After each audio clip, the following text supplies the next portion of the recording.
Doble dagok ang nararanasan ngayon ng ilang motorista at commuter na dumadaan sa Valenzuela dahil bukod sa lubak-lubak na nga ang daan, baha pa. May ulat on the spot si Bea Pinla. Bea?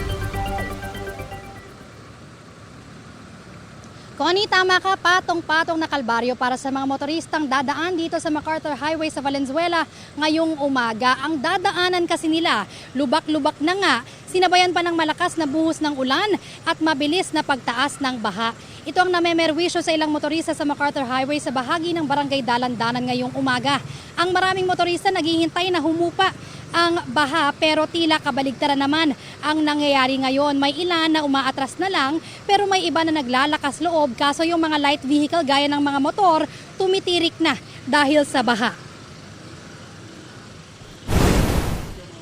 Malaking perwisyo po ito pagka po ganitong tag-ulan. Medyo mahirap dumaan yung mga motor, baka hindi kayanin. Mas marami po ngayon lubak-lubak. Mas delikado po yung ganun. May baha na nga tapos lubak-lubak pa. May tendi kasing di makita.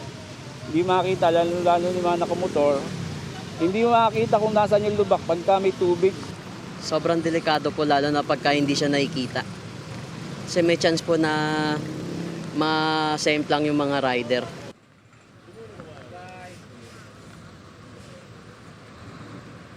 Connie, sabi ng mga motorista na nakausap natin, kapag nagdire-diretso ka pa raw ay abot na hanggang tuhod ang baha. Kaya magbaon din po ng mahabang pasensya para sa mga motoristang dadaan dito dahil mabagal na rin ang pag-usad ng trapiko. Yan ang latest mula rito sa Valenzuela. Balik sa'yo, Connie. Maraming salamat, Bea Pinla.